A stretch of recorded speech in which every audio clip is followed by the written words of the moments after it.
नमस्कार। न्यूज 24 उत्तर प्रदेश उत्तराखंड में आपका स्वागत है। आपके साथ मैं हूं मानस श्रीवास्तव। दरअसल इटावा की घटना ने धीरे धीरे एक सियासी रूप धारण कर लिया है। अब विश्लेषण इस बात का हो रहा है कि आखिर इस घटनाक्रम पर जिस तरीके की सियासत उत्तर प्रदेश में देखने को मिल रही है, उसमें किसे नफा और किसे नुकसान हो सकता है। घटना कुछ ऐसी थी कि यादव जाति के और दूसरी जाति के कुछ कथावाचक इटावा के एक गांव में, जो ब्राह्मण बाहुल गांव था, वहां पर भागवत कथा कह रहे थे। अब वहां से एक वीडियो वायरल हो रहा है कि जो कथा कह रहे थे वो यादव समाज के थे, उनकी चोटी काटी गई, उनके साथ अभद्रता की गई। जो दूसरे कथावाचक के जो सहयोगी थे वो दूसरी जाति के थे, वो भी सवर्ण नहीं थे, गैर सवर्ण थे वो, और उनके साथ भी दुर्व्यवहार किया गया। अब इस घटनाक्रम के बाद जब ये वीडियो सोशल मीडिया पर वायरल हुआ, इटावा की पुलिस ने एक मुकदमा पंजीकृत किया और कुछ लोगों को गिरफ्तार कर लिया। जो गिरफ्तार किए गए वो ब्राह्मण समुदाय से थे और जिनके साथ ये घटनाक्रम हुआ उसमें एक पिछड़ी जाति के थे और दूसरा बताया गया कि वो SC ST में आते थे, यानी जनरल कैटेगरी से अलग थे।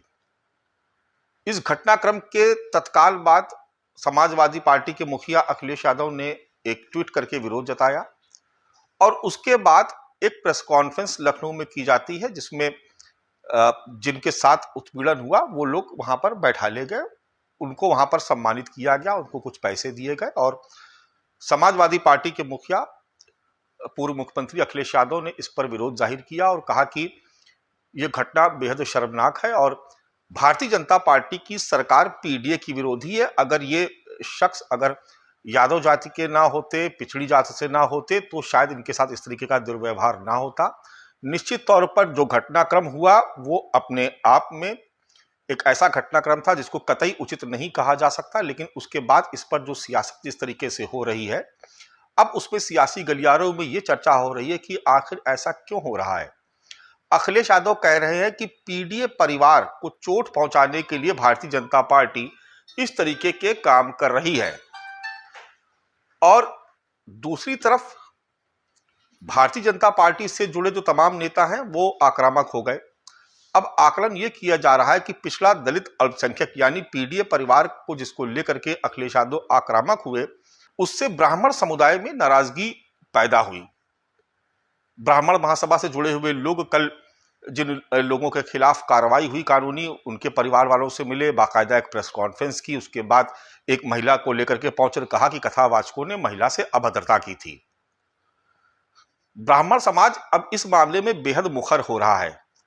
अब इसको इस तरीके से समझना चाहिए कि क्या इस पूरे घटनाक्रम का जिस तरीके से सियासीकरण हुआ, तो क्या अखिलेश यादव को इससे कोई सियासी लाभ हो सकता है या भारतीय जनता पार्टी को कोई सियासी नुकसान हो सकता है, या भारतीय जनता पार्टी अब अखिलेश यादव पर यह कह करके हमलावर हो रही है कि समाजवादी पार्टी ब्राह्मण विरोधी है। अब इसका दूसरा पहलू यह भी है कि जो ब्राह्मण जाति है, दरअसल उसकी जो पॉलिटिकल स्ट्रेटजी होती है, जो सियासी रणनीति होती है, वो समय के हिसाब से बेहद मुफीद और बेहद सटीक बैठती है। 2007 में मायावती की सरकार बनवाने में जिस तरीके से ब्राह्मण वर्ग ने सहयोग किया, यह किसी से छिपा नहीं रहा। एक ऐसी पार्टी जो हमेशा ब्राह्मणों का तिरस्कार करती रही या खुले मंच से ब्राह्मणवादी व्यवस्था का विरोध करती रही, मनुवादी व्यवस्था का विरोध करती रही, उन्हीं ब्राह्मणों के साथ मिलकर के सरकार बनाई, उन्हें बहुत सारे उच्च पद दिए।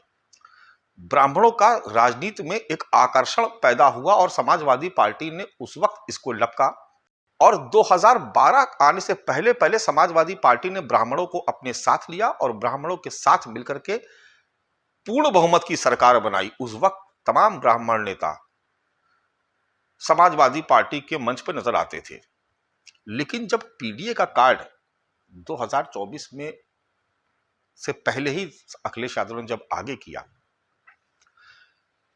या उससे पहले जब PDA की बात लगातार हो रही थी, तो एक चर्चा उठी थी कि क्या अखिलेश यादव अब ब्राह्मणों को अपने यहां वो स्थान नहीं देंगे।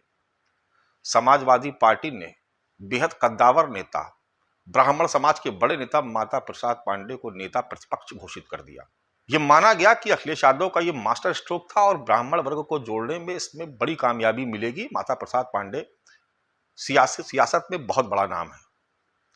लेकिन अब ताजा घटनाक्रम के बाद फिर ये सवाल उठ रहा है और भारतीय जनता पार्टी की तरफ से कुछ कुछ नेता ये कहने लगे हैं कि दरअसल अखिलेश यादव या समाजवादी पार्टी ब्राह्मण विरोधी है, इसलिए ब्राह्मणों को टारगेट किया जा रहा है।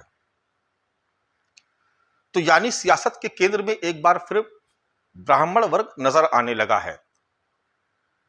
तो ऐसे में अब ये आकलन किया जा रहा है कि ये जो मुद्दा अखिलेश यादव ने बहुत जोर शोर से उठाया, उसमें क्या अखिलेश यादव को कोई फायदा होगा या कहीं ऐसा तो नहीं कि इस घटनाक्रम के बाद ब्राह्मण वर्ग नाराज हो जाए, क्योंकि कांग्रेस पार्टी भी इसमें कूद पड़ी है। कांग्रेस पार्टी के एक सचिव स्तर के नेता हैं जिन्होंने ये कहा कि दरअसल ये सपा और भाजपा की आपसी लड़ाई है जिसमें ब्राह्मण को टारगेट किया जा रहा है। तो यानी ब्राह्मण वर्ग का जो वोट बैंक है, जो एकमुश्त वोट करता है, सियासी लाइन उसकी पहले तय हो जाती है कि उसको किसके साथ जाना है। क्या उसका आकर्षण अभी भी बरकरार है और कोई सियासी दल जोखिम नहीं लेना चाहता या अपनी संभावनाएं तलाश रहा है? इस घटनाक्रम में निश्चित तौर पर जिन लोगों ने कानून को अपने हाथ में लिया उनको बिल्कुल ऐसा नहीं करना चाहिए था। इस बात से किसी को कोई गुरेज नहीं है कि उनके खिलाफ कार्रवाई होनी चाहिए थी।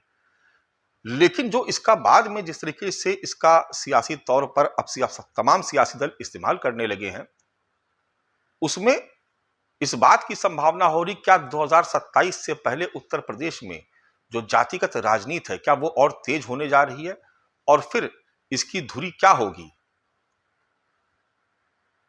अगला समाज जिसको हम कहते हैं, जिसमें ठाकुर, बनिया, ब्राह्मण, वैश्य ये तमाम जातियां आती है, उसके बाद दूसरे जो दल हैं, दूसरे जो जातियां हैं जिसमें पिछड़े वर्ग का बहुत बड़ा वोट बैंक है, दलित वर्ग को लेकर के बहुत संघर्ष चल रहा है। रामजी लाल सुमन वाला घटनाक्रम हम लोग को याद रखना चाहिए कि किस तरीके से उत्तर प्रदेश में करणी सेना और रामजी लाल सुमन के मुद्दे को लेकर के ये कहा गया कि वो ठाकुर बनाम और जो दलित उनकी लड़ाई, यहाँ पर एक संघर्ष शुरू हो गया। उसमें भी अपना अपना सियासी फायदा देखने की कोशिश की गई।